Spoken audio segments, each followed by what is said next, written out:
फाल्गुन मास के कृष्ण पक्ष की चतुर्दशी तिथि को महाशिवरात्रि का महापर्व मनाया जाता है। इस बार अद्भुत और विलक्षण संयोग निर्मित हो रहा है कि 8 मार्च 2024 शुक्रवार के दिन महाशिवरात्रि के साथ साथ प्रदोष का महापर्व भी रहेगा। इस दिन भोले बाबा की पूजा अर्चना करने से भक्तों को मनचाहा फल प्राप्त होगा। सत्य ही शिव है और शिव ही सुंदर है, तभी तो भगवान आशुतोष को सत्यम शिवम सुंदरम कहा जाता है। भगवान शिव जी की महिमा अपरंपार है। भोलेनाथ को भंडारी कहा गया है और जितने भी देवी देवता हैं उनमें सबसे जल्दी प्रसन्न होने वाले यदि कोई देवता है तो वो भोलेनाथ है। और भोलेनाथ को प्रसन्न करने का सबसे बड़ा जो महापर्व है वो महाशिवरात्रि है, जिसे चतुर्दशी तिथि युक्त फाल्गुन मास के कृष्ण पक्ष की चतुर्दशी तिथि को ही मनाया जाता है। श्री शिव महापुराण में बताया गया है कि महाशिवरात्रि का जो महापर्व है वो सबसे बड़ा पर्व माना गया है और इस दिन भोलेनाथ अत्यधिक प्रसन्न अवस्था में रहते हैं। फाल्गुन कृष्ण चतुर्दश्या मादिदेवो महानिशि शिवलिंग तयोद्भूत कोटि सूर्य समप्रभ। ईशान संहिता में बताया गया है कि फाल्गुन मास की कृष्ण पक्ष की चतुर्दशी की रात्रि में आदिदेव भगवान शिव करोड़ों सूर्य के समान प्रभाव वाले शिवलिंग रूप में प्रकट हुए थे। सृष्टि की शुरुआत में इसी दिन आधी रात में भगवान शिव का निराकार से साकार रूप में ब्रह्म से रुद्र के रूप में अवतरण हुआ था।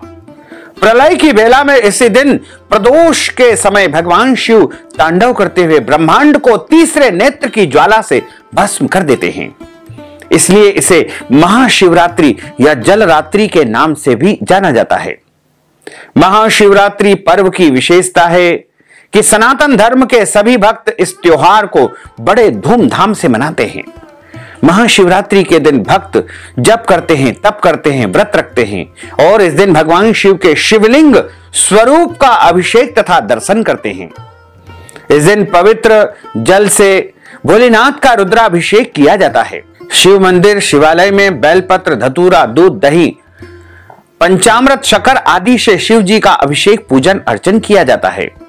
प्रत्येक जगह महाशिवरात्रि को एक महोत्सव के रूप में मनाया जाता है, क्योंकि इस दिन देवों के देव महादेव का विवाह माता पार्वती जी के साथ संपन्न हुआ था।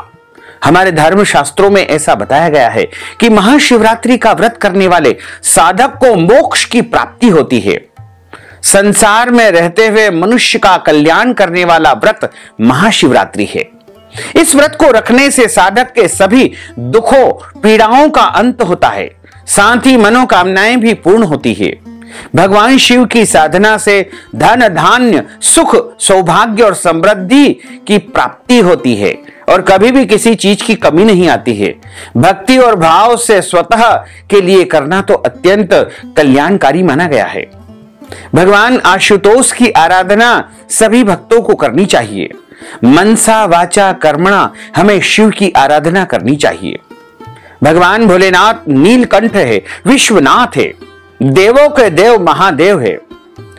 शास्त्रों में बताया गया है कि महाशिवरात्रि के दिन यदि प्रदोष का महापर्व हो तो अद्भुत संयोग निर्मित होता है।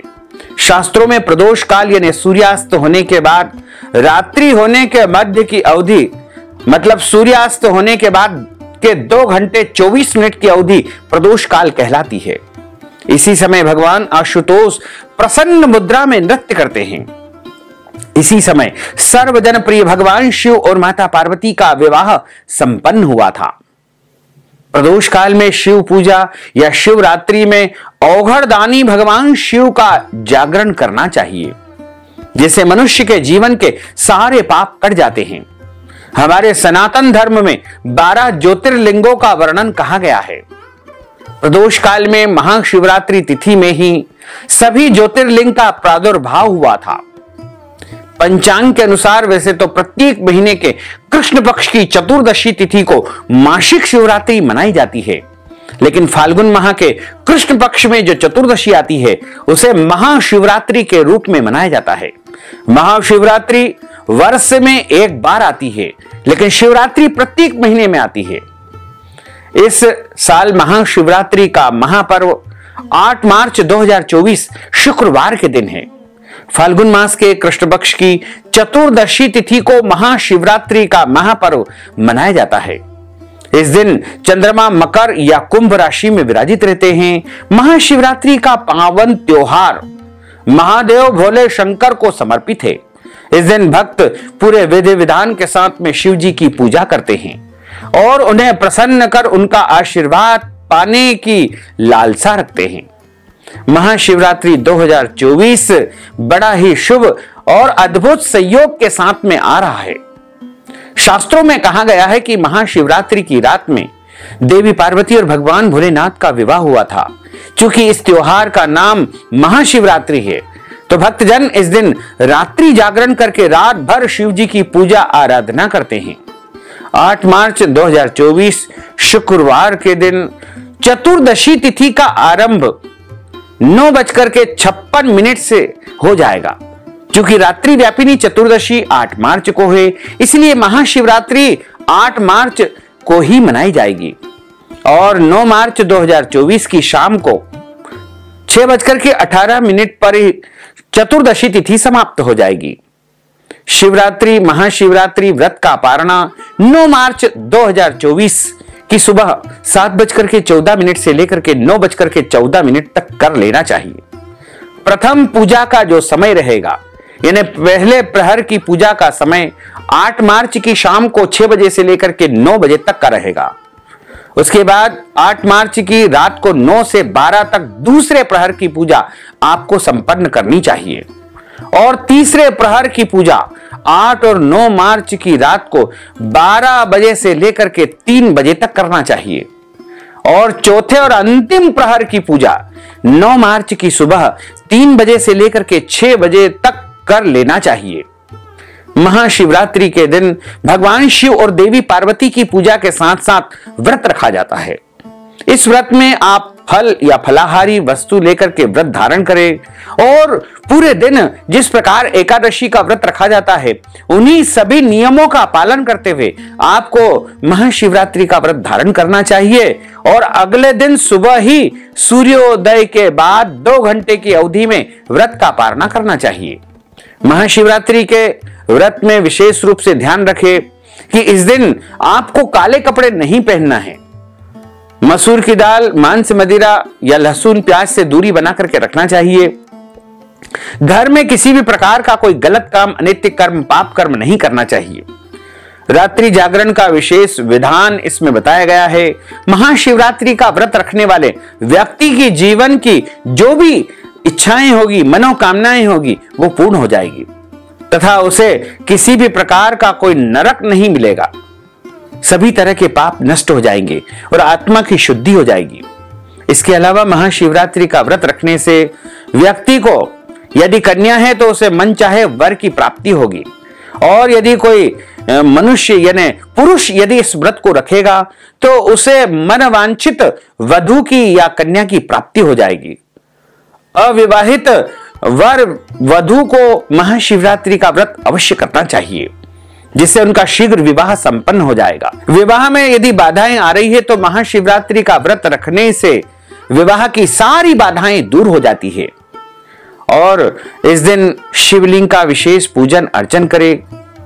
जिन लोगों को वैवाहिक जीवन में, शादीशुदा जिंदगी में समस्याएं आ रही है, पति पत्नी में मतभेद है, लड़ाई झगड़ा बहुत ज्यादा होता है, उन्हें भी महाशिवरात्रि का व्रत रख करके भगवान शिव और माता पार्वती की इस दिन पूजा अर्चना करनी चाहिए। महाशिवरात्रि के दिन व्रत रखने से घर में सुख, शांति और समृद्धि का आगमन होता है। इस दिन शिवलिंग में भगवान शिव का स्वयं आगमन होता है।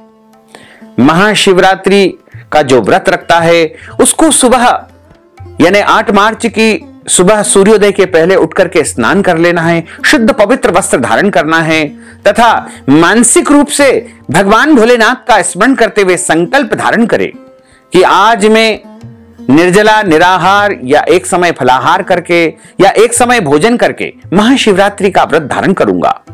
पूरे दिन व्रत रखें और अगली सुबह सूर्योदय के बाद ही आपको व्रत का पारणा कर लेना चाहिए। महाशिवरात्रि व्रत सूर्योदय से लेकर के अगले दिन सूर्योदय तक लगातार 24 घंटों का बना रहेगा। महाशिवरात्रि के दिन यदि कोई मनुष्य भोले बाबा को मखाने की खीर का भोग लगा करके स्वयं फलाहार के रूप में ग्रहण करेगा तो भोलेनाथ अत्यधिक प्रसन्न होंगे और भक्तों को मनचाहा फल प्रदान करेंगे। इसके अलावा महाशिवरात्रि के दिन यदि कोई मनुष्य भोलेनाथ के ऊपर शिवलिंग के ऊपर बिलपत्र चढ़ा करके उसका चूर्ण बना करके उसको पीस करके या उसका रस निकाल करके यदि कोई पी लेता है तो उसके जीवन में कोई भी कष्ट होंगे, संकट होंगे, शत्रु होंगे, पीड़ाएं होंगी, रोग होंगे, वो सब समाप्त हो जाएंगे और भोले भंडारी की, देवाधिदेव महादेव की सदैव कृपा उसके जीवन पर बनी रहेगी। महाशिवरात्रि के दिन आपको किसी भी प्राणी को कष्ट नहीं देना चाहिए। न जाने बाबा किस वेश में आपके घर पर आ जाए। तो भोलेनाथ किसी भी स्वरूप में किसी भी समय आपके घर आ सकते हैं। साथ ही महाशिवरात्रि के दिन विद्वान ब्राह्मण को बुला करके रुद्राभिषेक अवश्य करवाना चाहिए। यदि आप हमारे माध्यम से अपने नाम गोत्र से रुद्राभिषेक करवाना चाहते हैं तो अपना नाम गोत्र और नगद धन राशि हमारे व्हाट्सएप के माध्यम से, पेटीएम के माध्यम से, गूगल पे के माध्यम से भेज करके महाशिवरात्रि का रुद्राभिषेक हमारे द्वारा भी आप संपन्न करवा सकते हैं। शिवार्चन इस दिन करवाना चाहिए या फिर आप चाहें तो इस दिन गन्ने के रस से भगवान भोलेनाथ का अभिषेक करें। जो मनुष्य महाशिवरात्रि की रात्रि में गन्ने के रस से भोले बाबा का अभिषेक करता है उसके घर में 10 दिशाओं से लक्ष्मी का आगमन होने लगता है। उसके घर में अखंड लक्ष्मी का वास होता है। रुपए पैसों की कभी भी उसके घर में कोई कमी नहीं आती है। और जो मनुष्य कुशा के जल से यानी डाब के जल से, कुशा के जल से जिसे हम पैंती भी कहते हैं, उसके जल से यदि शिवलिंग का अभिषेक करता है तो उसके पितृदोष समाप्त हो जाते हैं। यदि कोई मनुष्य गंगा जल से भोले बाबा का अभिषेक करता है तो उसके जीवन के सारे कष्ट और संकट समाप्त हो जाते हैं और उसके सारे पाप धुल जाते हैं। और कोई मनुष्य गाय के दूध से यदि भोले बाबा का रुद्राभिषेक करता है तो उसके जीवन में जो भी इच्छाएं होगी, मनोकामनाएं होगी, वो सब पूर्ण हो जाएगी और उसके घर में सुख शांति समृद्धि का वास होगा। और यदि कोई मनुष्य महाशिवरात्रि की रात में सरसों के तेल से शिवलिंग का अभिषेक करता है उसके जीवन में यदि कोई शत्रु होंगे, रोग होंगे तो वो समाप्त हो जाएंगे।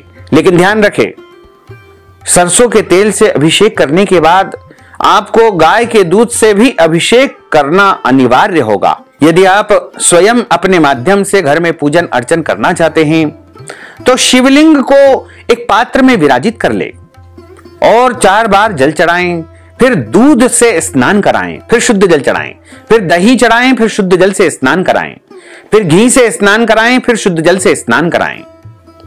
उसके बाद भोले बाबा को शहद से स्नान कराएं, फिर शुद्ध जल से स्नान कराएं। उसके बाद शक्कर से स्नान कराएं, फिर शुद्ध जल से स्नान कराएं। और उसके बाद मिलित पंचामृत यानी दूध, दही, शहद, शक्कर, घी, इन 5 वस्तुओं को मिलाकर के भोले बाबा का अभिषेक करें। फिर भोले बाबा को शुद्ध जल चढ़ाएं, चंदन के जल से स्नान कराएं, इत्र के जल से स्नान कराएं, गुलाब जल से स्नान कराएं, भांग के जल से स्नान कराएं, चावल के जल से स्नान कराएं और गुलाब के पुष्प या पुष्प जल से भोले बाबा को स्नान कराएं। भस्म के जल से, भांग के जल से स्नान कराएं, फल के जल से स्नान कराएं। इन सब स्नान संपन्न होने के बाद भोले बाबा को ओम नमः शिवाय इस महामंत्र को उच्चारित करते हुए आप दूध की धारा उनके ऊपर समर्पित करते जाएं। उसके बाद शुद्ध जल से स्नान कराने के पश्चात चंदन का तिलक लगाएं, अक्षत चढ़ाएं। भोले बाबा को अक्षत जब हम चढ़ाते हैं तो पानी में गीले करके चावल उनको चढ़ाना चाहिए। उसके बाद कलावा यानी रक्षा सूत्र चढ़ाएं, जनेऊ जोड़ा चढ़ाएं। फिर भोले बाबा को बिलपत्र उल्टे चढ़ाएं। 3 पत्ते वाला बिलपत्र अति शुभ माना जाता है। पुष्प चढ़ाएं और उसके बाद इत्र लगाएं। अबीर गुलाल शिवलिंग के ऊपर चढ़ाएं। हल्दी, मेहंदी, सिंदूर जलाधारी के ऊपर चढ़ाएं। भोले बाबा को वैसे तो हल्दी नहीं चढ़ाई जाती है, लेकिन साल भर में केवल एक दिन यानी महाशिवरात्रि का अवसर आता है जब भोले बाबा को हल्दी चढ़ाई जाती है, क्योंकि इस दिन भोले बाबा का विवाह संपन्न हुआ है। भोले बाबा दूल्हे बनते हैं, इसलिए इस दिन भोलेनाथ को हल्दी चढ़ाई जाती है। भोले बाबा के साथ माता पार्वती भी जलाधारी के रूप में निवास करती है, इसलिए उनको हल्दी, मेहंदी, सिंदूर, सौभाग्य की वस्तुएं चढ़ा करके पुष्प अर्पण करें, धूप दीप दिखाएं, भोग लगाएं, नैवेद्यम, पंचमेवा, फल, मिठाई और जो भी आपके पास वस्तुएं हैं उनका भोग लगा करके और पान का बीड़ा, लौंग, इलायची अर्पण करें। नारियल चढ़ाएं, ध्यान रखें नारियल फोड़ना नहीं चाहिए, दक्षिणा चढ़ाएं, आरती उतारें और महाशिवरात्रि व्रत की कथा जो हम आपको सुनाने जा रहे हैं उसका श्रवण आपको अवश्य करना चाहिए। बोलिए भोलेश्वर भगवान की जय। गुरुर् ब्रह्मा गुरुर्विष्णु गुरुर्देवो महेश्वर, गुरुः साक्षात् परब्रह्म तस्मै श्री गुरुवे नमः। मृत्युंजय महारुद्र त्राहि मां शरणागत, जन्म मृत्यु जरा व्याधि पीडितं कर्म बंधनैः, अवंतिकायां विहितावतारा मुक्ति प्रदानाय च सज्जनानां, अकाल मृत्युः परिरक्षणार्थं वंदे महाकाल महासुरेशम। बोलिए काशी विश्वनाथ भगवान की जय, भोलेनाथ भगवान की जय। श्री शिव महापुराण के अनुसार एक बार माता पार्वती ने भगवान शिव शंकर से पूछा। माता पार्वती ने कहा कि ऐसा कौन सा श्रेष्ठ तथा सरल व्रत पूजन है जिससे मृत्यु लोक के प्राणी आपकी कृपा को सहज ही प्राप्त कर लेते हैं। भगवान भोलेनाथ ने उत्तर देते हुए माता पार्वती को महाशिवरात्रि के व्रत के विधान को बता करके यह कथा सुनाई। भगवान भोलेनाथ कहते हैं कि एक गांव में एक शिकारी निवास करता था। पशुओं की हत्या करके वह अपने कुटुंब का पालन किया करता था। वह एक साहूकार का ऋणी था, लेकिन उसका ऋण समय पर न चुका सका। क्रोधवश साहूकार ने शिकारी को शिव मठ यानी एक शिवालय में शिवजी के मंदिर में बंदी बना दिया। संयोग से उस दिन महाशिवरात्रि का महापर्व था। शिकारी ध्यान मग्न होकर के शिव संबंधी धार्मिक बातें सुनता रहा। चतुर्दशी को उसने महाशिवरात्रि की कथा भी सुनी। संध्या होते ही साहूकार ने उसे अपने पास बुलाया और ऋण चुकाने के विषय में बात कही। शिकारी अगले दिन सारा ऋण लौटा देने का वचन देकर के बंधन से छूट गया। अपनी दिनचर्या की भांति वह जंगल में शिकार करने के लिए निकल गया, लेकिन दिन भर बंदी गृह में रहने के कारण भूख प्यास से व्याकुल था। शिकार करने के लिए वह एक तालाब के किनारे बेल पत्र के वृक्ष पर पड़ाव बनाने लगा। बेल वृक्ष के नीचे शिवलिंग था जो बेल पत्रों से ढका हुआ था। शिकारी को उसका पता न चला। पड़ाव बनाते समय उसने जो टहनियां तोड़ी वे संयोग से शिवलिंग पर जा गिरी। इस प्रकार दिन भर भूखे प्यासे शिकारी का व्रत भी हो गया और शिवलिंग के ऊपर बेलपत्र भी चढ़ गए। एक प्रहर रात्रि बीत जाने पर एक गर्भिणी हिरणी तालाब पर पानी पीने पहुंची। शिकारी ने धनुष पर तीर चढ़ाकर ज्यों ही प्रत्यंचा खींची, मृगी बोली कि मैं गर्भिणी हूं, शीघ्र ही प्रसव करूंगी। तुम एक साथ दो जीवों की हत्या करोगे, जो ठीक नहीं होगा। मैं अपने बच्चे को जन्म देकर के शीघ्र ही तुम्हारे सामने प्रस्तुत हो जाऊंगी, तब तुम मुझे मार देना। शिकारी ने प्रत्यंचा ढीली कर ली और मृगी झाड़ियों में लुप्त हो गई। कुछ ही देर बाद एक और मृगी उधर से निकली। शिकारी की प्रसन्नता का ठिकाना न रहा। समीप आने पर उसने धनुष पर बाण चढ़ाया। तब उसे देख करके हिरणी ने विनम्रता पूर्वक निवेदन किया कि हे पार्थी, मैं थोड़ी देर पहले ही ऋतु से निवृत्त हुई हूं, कामातुर विहरणी हूं, अपने प्रिय की खोज में भटक रही हूं। मैं अपने पति से मिलकर शीघ्र ही तुम्हारे पास आ जाऊंगी। शिकारी ने उसे भी जाने दिया। 2 बार शिकार को खो करके उसका माथा ठनक गया। वह चिंता में पड़ गया। रात्रि का आखिरी प्रहर बीत रहा था। तभी एक अन्य हिरणी अपने बच्चों के साथ उधर से निकली। शिकारी के लिए यह एक स्वर्णिम अच्छा अवसर था। उसने धनुष पर तीर चढ़ाने में देर न लगाई। वह तीर छोड़ने ही वाला था कि हिरणी बोली कि हे पार्थी, मैं इन बच्चों को पिता के हवाले करके लौट आऊंगी।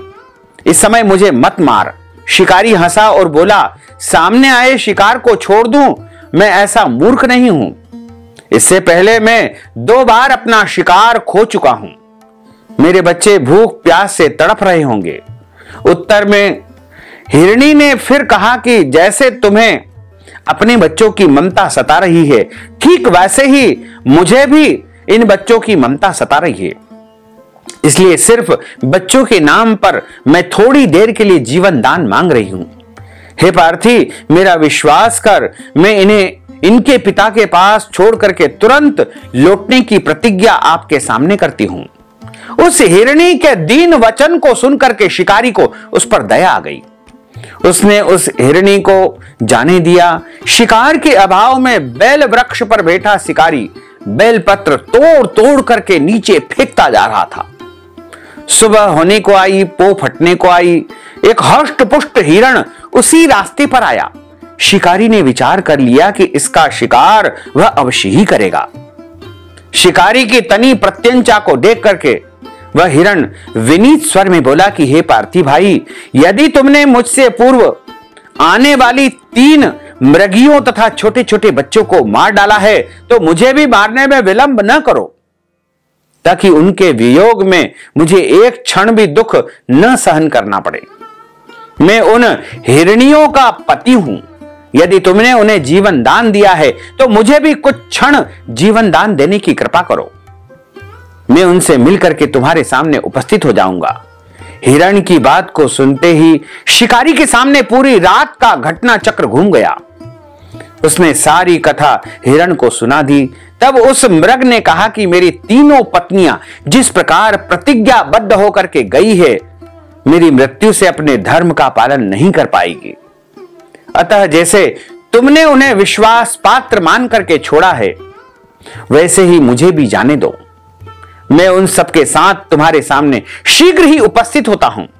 उपवास, रात्रि जागरण तथा शिवलिंग पर बेलपत्र चढ़ाने से शिकारी का हिंसक हृदय निर्मल हो गया। उसमें भगवत भक्ति, शिव भक्ति का वास हो गया। धनुष तथा बाण उसके हाथ से सहज ही छूट गए।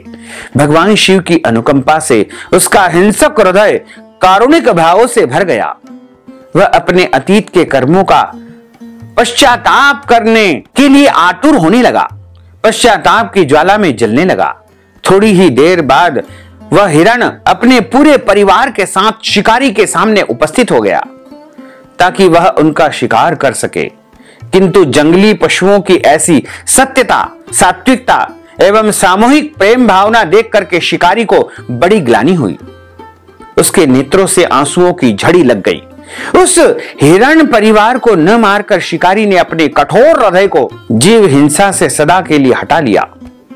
कोमल एवं दयालु बन गया।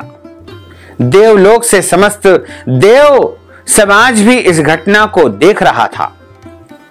घटना की परिणति होते ही देवी देवताओं ने पुष्प वर्षा की। तब शिकारी तथा मृग परिवार सुंदर स्वरूप को धारण करके और एक विमान में बैठ करके शिवलोक को प्राप्त हुए। इस प्रकार महाशिवरात्रि का व्रत पूजन जो कोई भी मनुष्य जाने या अनजाने में करता है, तो निश्चय ही उसे उसके जीवन के सारे पाप नष्ट करने का अवसर मिलता है और उसे शिवलोक की, शिव सिद्धि की, भगवान शिव जी के सानिध्य की प्राप्ति होती है। बोलिए शंकर भगवान की जय, पार्वती माता की जय। अच्युतम केशवम राम नारायणम कृष्ण दामोदरम वासुदेवम हरे, श्रीधरम माधवम गोपिका वल्लभम, श्री जानकी नायकम श्री रामचंद्रम भजे, जानकी मनोहरम सर्वलोक नायकम, श्री शंकरादि सेवितम पुण्य नाम कीर्तनम, श्री राम राम राम राम राम नाम तायकम, रामा कृष्णा वासुदेवा भक्ति मुक्तिदायकम, रामा कृष्णा वासुदेवा भक्ति मुक्तिदायकम। बोलिए शंकर भगवान की जय, पार्वती माता की जय। भक्तजनों, अब हम सब मिलकर के बाबा भोलेनाथ की आरती का गायन करेंगे। ओम जय शिव ओंकारा, भोले हर शिव ओंकारा, ब्रह्मा विष्णु सदा शिव, भोले भोलेनाथ महादेव, अर्धांगी धारा, ओम हर हर हर महादेव, एकानन चतुरानन पंचानन राजे, भोले पंचानन राजे, हंसासन गरुड़ासन, हंसासन गरुड़ासन, वृषवाहन साजे, ओम हर हर हर महादेव। दो भुज चार चतुर्भुज, दश भुज ते सोहे, बोले दश भुज ते सोहे, तीनों रूप निरखता, त्रिभुवन रूप निरखता, त्रिभुवन जन मोहे, ओम हर हर हर महादेव। अक्षमाला वनमाला, मुंडमाला धारी, बोले मुंडमाला धारी, चंदन मृगमद सोहे, चंदन मृगमद सोहे, भोले शुभकारी, ओम हर हर हर महादेव। श्वेतांबर पीतांबर भागांबर अंगे, बोले भागांबर अंगे, सनकादिक ब्रह्मादिक, सनकादिक ब्रह्मादिक, भूतादिक संगे, ओम हर हर हर महादेव। कर के मध्य कमंडल चक्र त्रिशूल धरता, बोले चक्र त्रिशूल धरता, जग करता जग हरता, जग पालन करता, ओम हर हर हर महादेव। ब्रह्मा विष्णु सदा शिव, जानत अविवेका, बोले जानत अविवेका, प्रणवाक्षर के मध्य, ओमाक्षर के मध्य, ये तीनों एका, ओम हर हर हर महादेव। त्रिगुण स्वामी की आरती जो कोई नर गावे, बोले जो कोई नर गावे, कहत शिवानंद स्वामी, जपत हर हर स्वामी, मन वांछित फल पावे, ओम हर हर हर महादेव। जय शिव ओंकारा, भोले हर शिव ओंकारा, बोले पार्वती का प्यारा, बोले ऊपर जलधारा, बोले पीबत भंग प्याला, भोले ओढ़त मृग छाला, भोले बस रमने वाला, ब्रह्मा विष्णु सदा शिव, भोले भोलेनाथ महादेव, अर्धांगी धारा, ओम हर हर हर महादेव। कर्पूर गौरम करुणावतारम, संसार सारम भुजगेंद्रहारम, सदा वसंतम हृदयारविंदे भवम भवानी सहितम नमामि। मंदार मालांकुलितालकाय कपाल मालांकित शेखराय, दिव्यांबराय दिगंबराय, नमः शिवाय नमः शिवाय, आरतिक्यम समर्पयामि, नमो नमः। बोलिए शंकर भगवान की जय, पार्वती माता की जय, गजानन गणपति भगवान की जय, नागराज भगवान की जय, कार्तिक भगवान की जय, नंदीश्वर भगवान की जय। धर्म की जय हो, अधर्म का नाश हो, प्राणियों में सद्भावना हो, विश्व का कल्याण हो, सनातन धर्म की जय हो, गौ माता की जय हो, नगर बस्ती की जय हो, आज के आनंद की जय हो, कल के आनंद की जय हो, परसों के आनंद की जय हो, बरसों बरसों के आनंद की जय हो। नमः पार्वती पते, हर हर महादेव, हर काल हर कंटक हर दुख हर दारिद्र हर अंध की लहर कर। भक्तजनों, माताओं बहनों, आप सभी से अनुरोध है कि हमारे इस ज्ञानवर्धक वीडियो को आप अधिक से अधिक लोगों को शेयर करें, और यदि महाशिवरात्रि के निमित्त आप पूजन पाठ अनुष्ठान या फिर रुद्राभिषेक करवाना चाहते हैं, शिवार्चन करवाना चाहते हैं, तो आप हमारे गूगल पे, फोन पे के माध्यम से नगद धनराशि पहुंचा करके और महाशिवरात्रि का संपूर्ण पुण्य लाभ प्राप्त कर सकते हैं। साथ ही आप सभी से अनुरोध है कि हमारे इस ज्ञानवर्धक वीडियो को अधिक से अधिक लोगों को शेयर करिएगा, लाइक करिएगा, कमेंट करिएगा, और यदि अभी तक आपने सब्सक्राइब नहीं किया है तो अभी और इसी समय सब्सक्राइब कर लीजिए, ताकि इसी प्रकार की ज्ञानवर्धक वीडियो आपको सबसे पहले प्राप्त हो सके। आपको और आपके पूरे परिवार को सादर जय श्री कृष्ण, सादर धन्यवाद।